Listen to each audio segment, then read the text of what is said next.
Hello and welcome to my lecture. My name is Bjorn, and it's all about experience. Why we need a memorable experience when we create a game. When you go around the indie area and you play these cool games,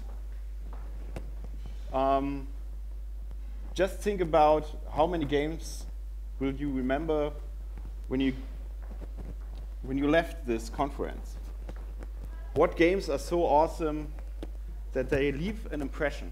And that's all about what I will tell you. So, yeah, as I said, my name is Björn. I'm 35 years old, and I'm a business developer at Tivola. Before I go to Tivola, I was an indie developer myself. So my responsibilities are game design, and all our casual games, all upcoming games, and of course the business development, increasing the revenues, find new partners, new developers. But just a few words to my company.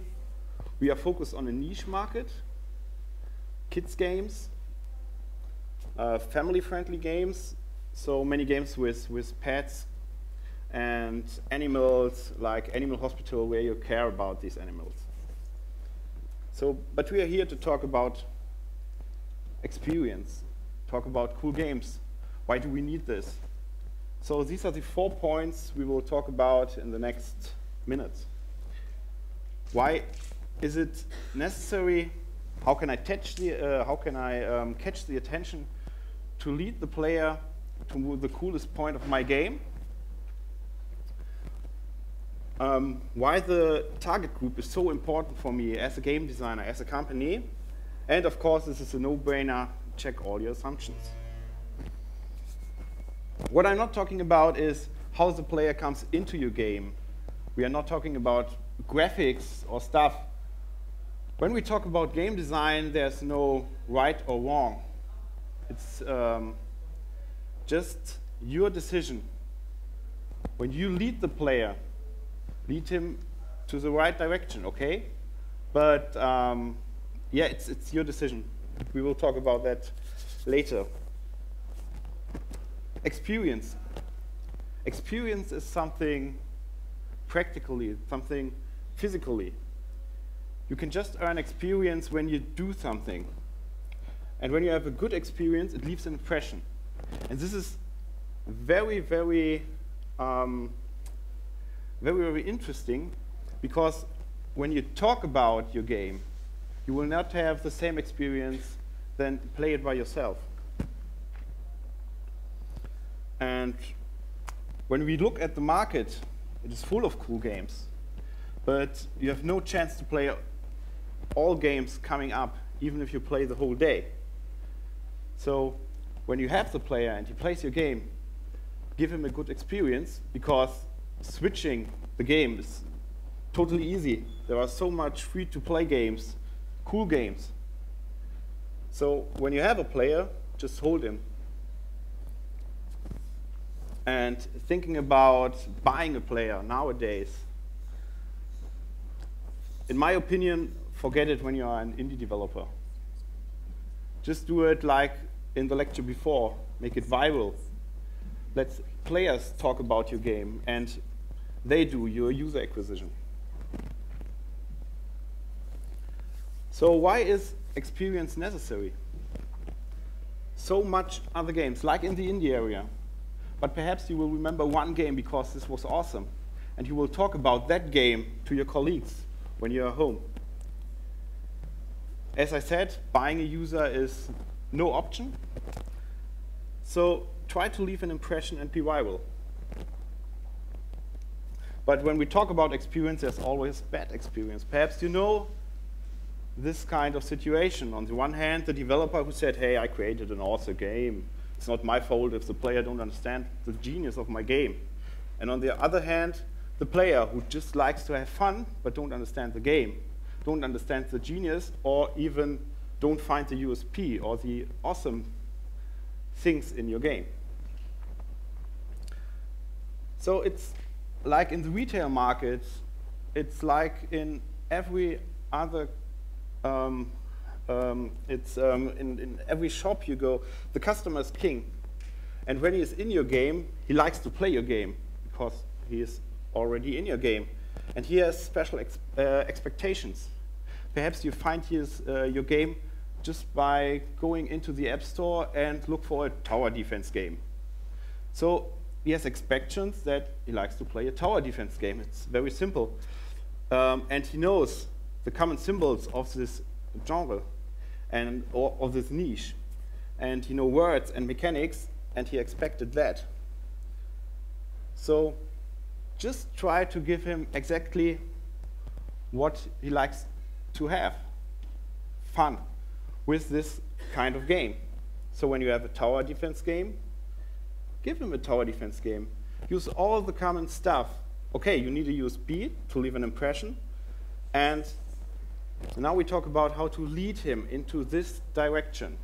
Lead him to USP. He knows everything else, but you show him, hey, this is my awesome game and this is my awesome mechanic. So lead his attention. Attention, a few basic words about that. You have just one center of attention. You can imagine your customer is a zombie. So when you give him a little bit of flash, he will focus on that and say, oh, that's awesome.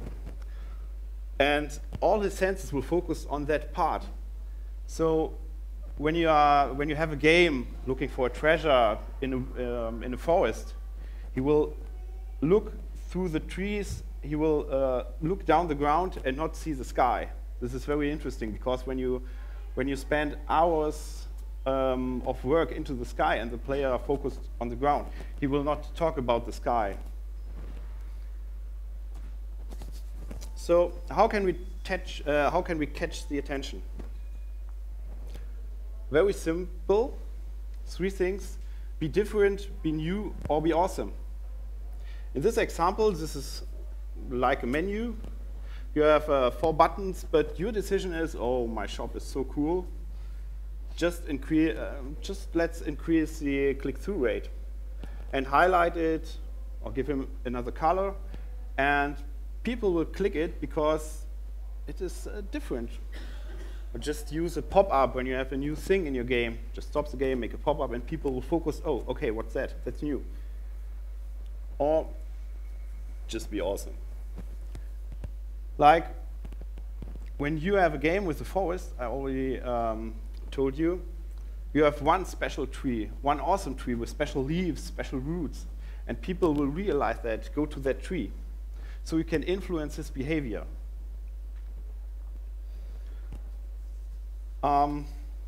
Just show you 4 examples. This is the first screen the player enters. And in my opinion, when a player enters a game, he likes to play, especially when he enters it the first time. So you can set priorities. In ColorZen, it is very easy. The developer of ColorZen say, okay, the play button is very important, so I highlight it, I make it bigger, I give him a color, and all the other buttons have the same priority. They look nearly the same, so their shop is not as important as a play button, but the shop is as important as a heart, whatever it is. So you can lead him, and when he enters the screen, he will look for a symbol he already knows. So it's very easy. Enter the screen, look for the play symbol. OK, I can play there. Just touch it. Very easy. The next example here is Animal Hospital Africa. And OK, they put the play symbol in the middle. It seems to be the most attractive thing, but this is a little bit difficult because the color is nearly the same than the background. And people will focus the title. So here's the decision. OK, the title is very important for us because it's our brand, and it has another color than the sky. So people will focus on that before they see the play button. Or let's take a look at Prince of Persia Retro. It's a brand. So the brand is in the middle of the focus. You will not see the play button before you read the Prince of Persia text. But when you're looking for the play button, it's a very bit difficult in my opinion, because there's no common symbol. You have to read all buttons, and all buttons look the same. But there's a news button with a 1, and perhaps this is the most important part of the game, but not in my opinion. And when we take a look to Blizzard and Hearthstone, in my opinion, this is very difficult because there's no real button, and the player have no other choice. You have to understand, okay, that's just one screen I have to touch. But it's a decision of the game designer. But you will look for a play button. You will look, hey, how can I start? Okay, you will touch it. But when you come from the browser games or something like that, there's a click-through rate, and you lost people with that, perhaps. Just think about it. An example from our games, here's the click-through rate tracked by Flurry.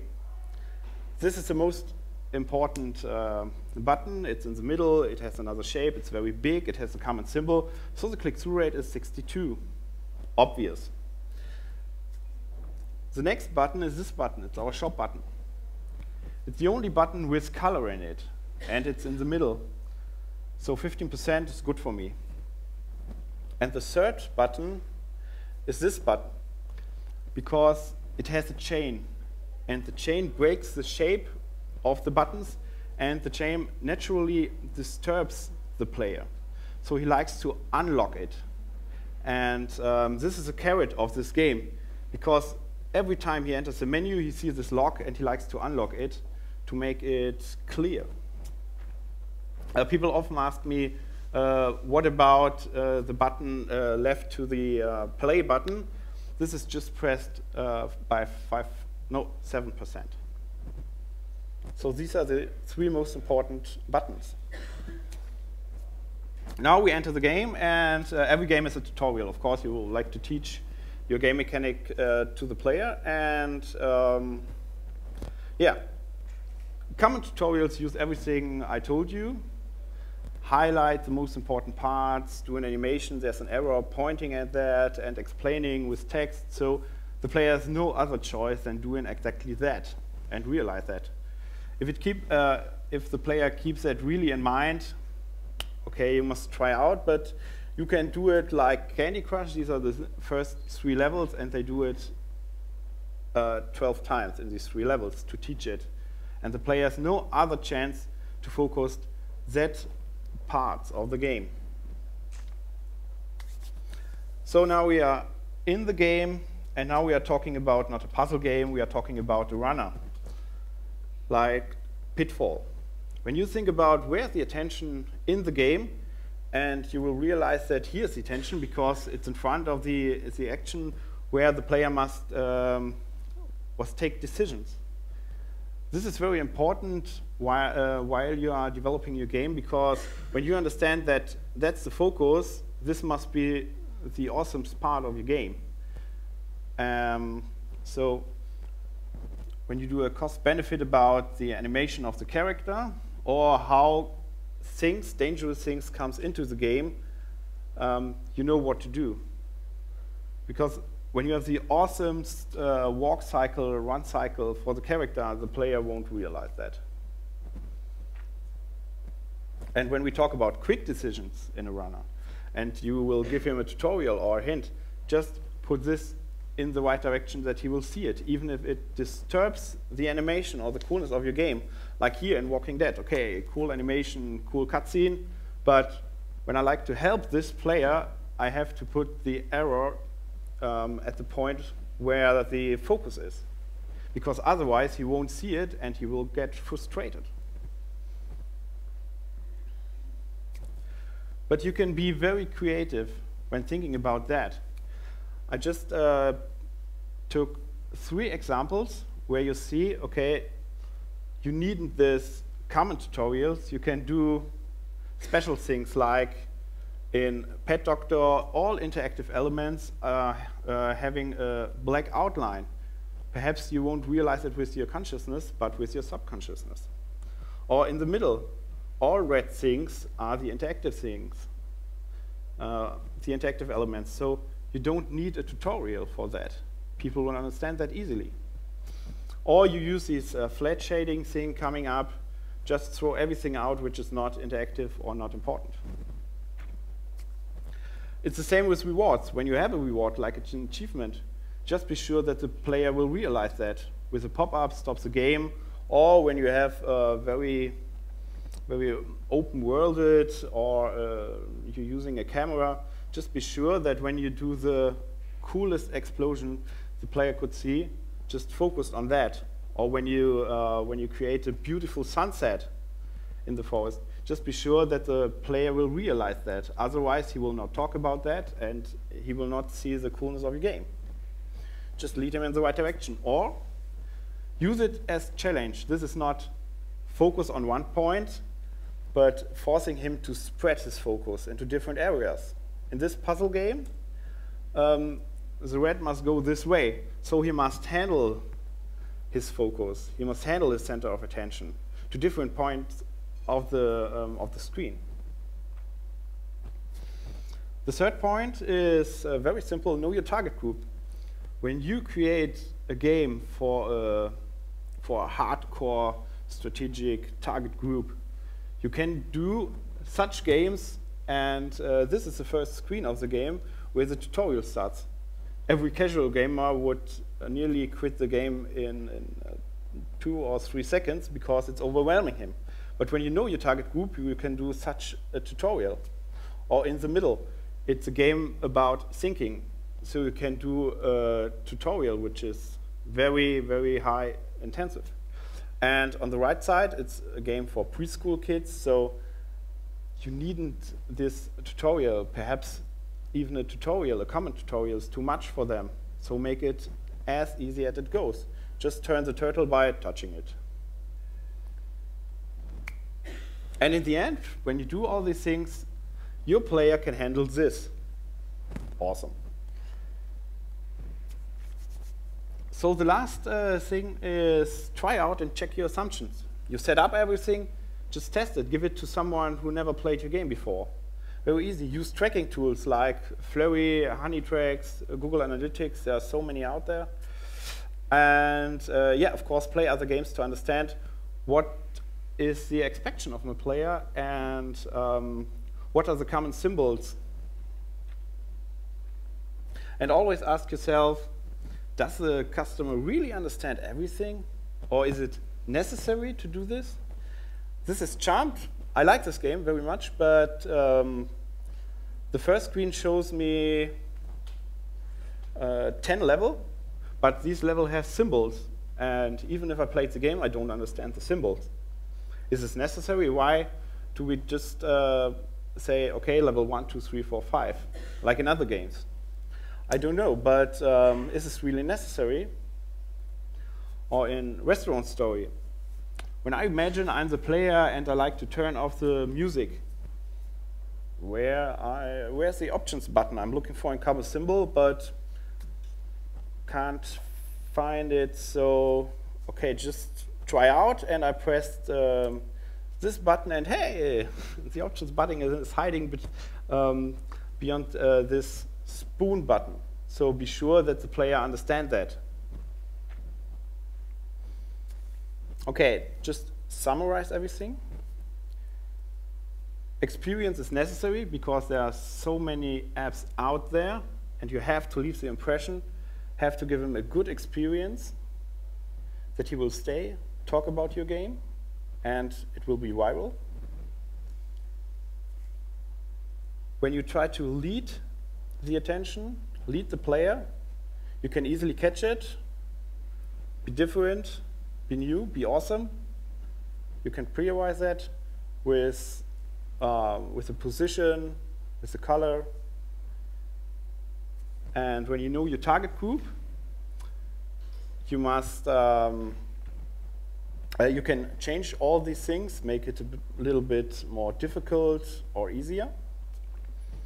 And in the end, just check your assumptions, do play tests, test everything out, and be sure it goes into the right direction.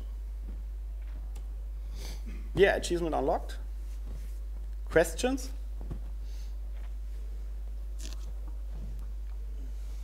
Do we have any question? Okay, maybe I will ask something.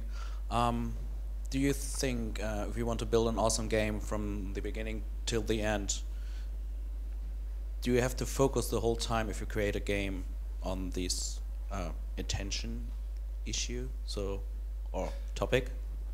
Yeah, it depends.